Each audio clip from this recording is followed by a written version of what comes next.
Assalamu alaikum warahmatullahi wabarakatuh to all my Muslim brothers and sisters and to viewers of our religious beliefs. May be peace and God's blessings be unto you too. Today I'll talk about stammering or shattering, how other people call it. Since I was a little boy, I find out that I'm not able to speak like other kids. The way I learned to talk, I wasn't able to talk properly, so I knew that it's something wrong with me.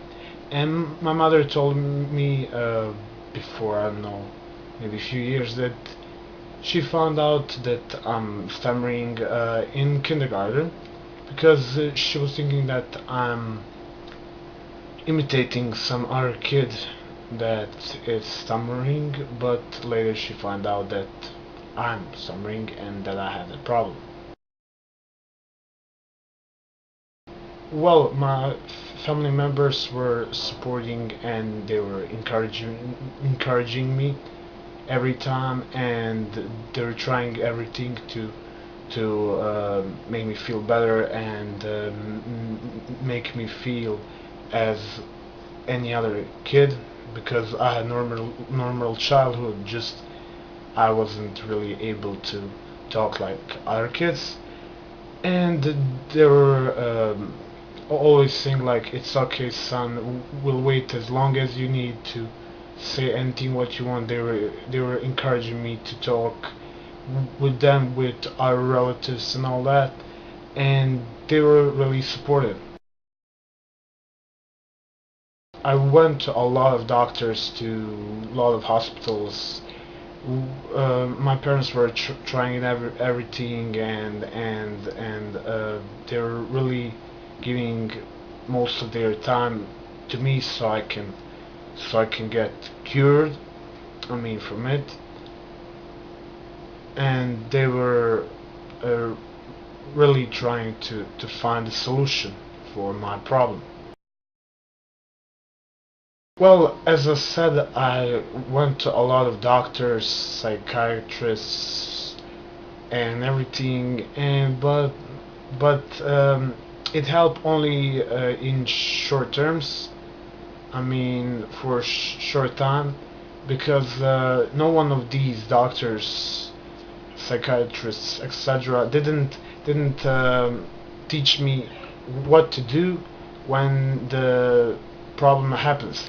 They were only teaching me what to do so problem don't happen. But when it happens, I was alone, like before their treatments. So it didn't really help. It just helped for a short time, and then it would come back again. My worst situation, as I can remember it, it was it was first day of high school. I was of course, when you're in high school and it's first day here in Bosnia, you need to say your name and elementary school that you went before. And usually all kids were able to say that, but I was so scared of how I will say my name and my surname and school that I went, that I wasn't able even to say my name. And that happened, and of course our kids were thinking that I'm joking, that I'm making fun of myself. So they were laughing and teasing, and really it was not nice experience.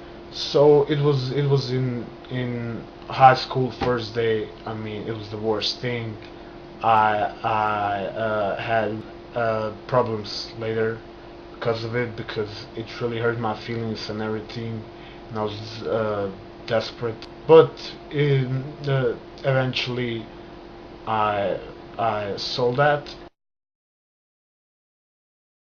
What was most difficult for me? Well, the most difficult situation is that that to say something uh, which is not even really important, but it's hard because people who don't stutter or stammer, it's hard to describe that feeling for them. I mean, even simple things like going to a shop and saying I want bread and milk.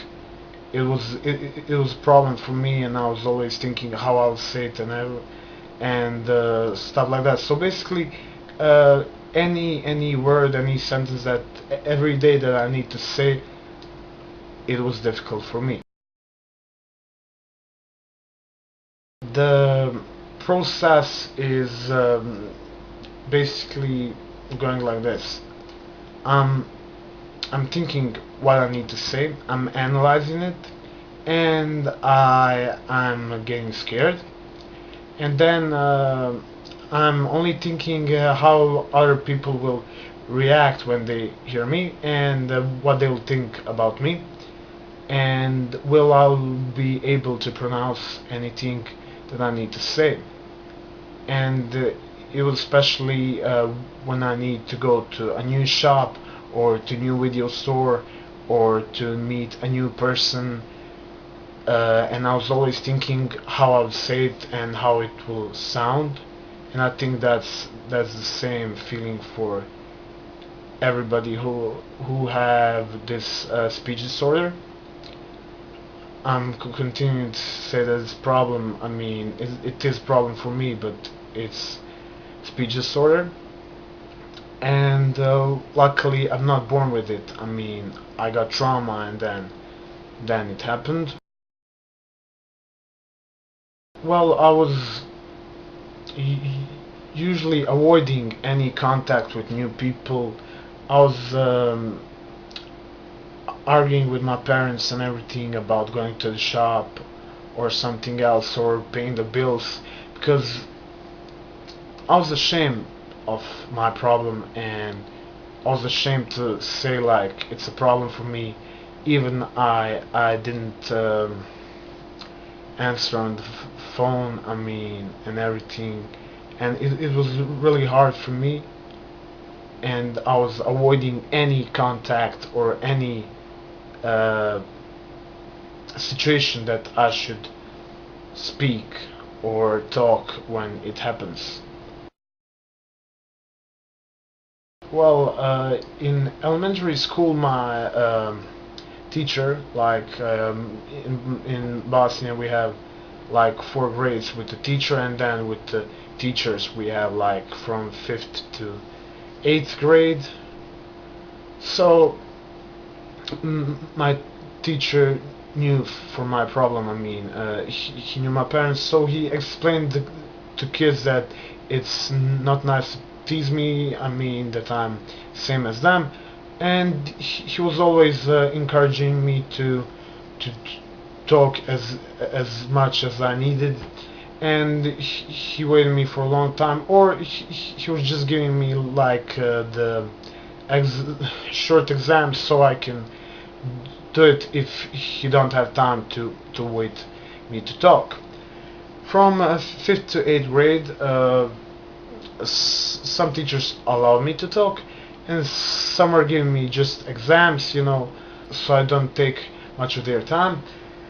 Once, I mean, few times, one of the teachers was saying that in high school no one will let me because many teachers were thinking that when I didn't study something, I'm using my disorder so I can justify it, like so they can say, okay, you don't need to to talk about this subject right now. And I mean, excuse me, and it was happening many times, and they were thinking that I'm using it, but if I'm not ready for some subject, it's only worse disorder than it is when I know. So it was like that, but they didn't understand because they weren't educated about it. it was an individual thing. Like some people were okay with it, some tease me, joke in front of me, joke about me, avoiding me. Like some people don't even wanted to talk with me, or they're like, spit it out, say it. You know how to say it. You're not stupid and stuff like that. People who don't suffer from this disorder can't really understand what's happening. Well, in high school, after a few days on the start, my parents bring me to the doctor again, and finally I learn how to control it. So that's why I'm moving my hands, when I'm talking in a video, because I control my speech and my talk with every move of my hand, you know. So when I'm moving my hands, I'm controlling the speed of where I talk, and I'm controlling my breathing, and I control myself, how I'm talking, and that's the good thing, and that's the solution for me. I don't know about others, but that was a solution for me, because everybody else were trying to give me advices, but it was only so it doesn't happen. And when the disorder happened, then I was alone like before. But now I learn what I should do so it doesn't happen, and if it has happened, what should I do? So I need to calm down, and I need to take a breath and start again, but with moving my hands and stuff like that. I am still suffering from it, and it's still happening, and I'll probably suffer from it to the day till I die. But I know how to control it, and I use that technique of moving hands. Sometimes when I'm in a company with the friends or something like that, I joke about it and teasing myself, and it is not really a problem, because I found out that it's part of me, and I should deal with it. So it's still happening, but I'm controlling it successfully. Well, it is happening, but it's not like before. Before it was really hardcore to say it like that. But now it's not really bad. I mean, sometimes it is, but I know technique and I use it. Or if even technique doesn't help, I don't talk, for a few seconds till I calm down, and then I start again. Or even if it happens, I start to joke about it. I make fun of it, and it's not a problem. Or I start to talk about something else. I have more confidence. I don't look at myself like I was looking at myself before, because I was hating myself because of my speech disorder, and it just is just question of time when you'll understand that it's part of you, part of who you are. I don't have anything to be ashamed of. I mean, God gave me that.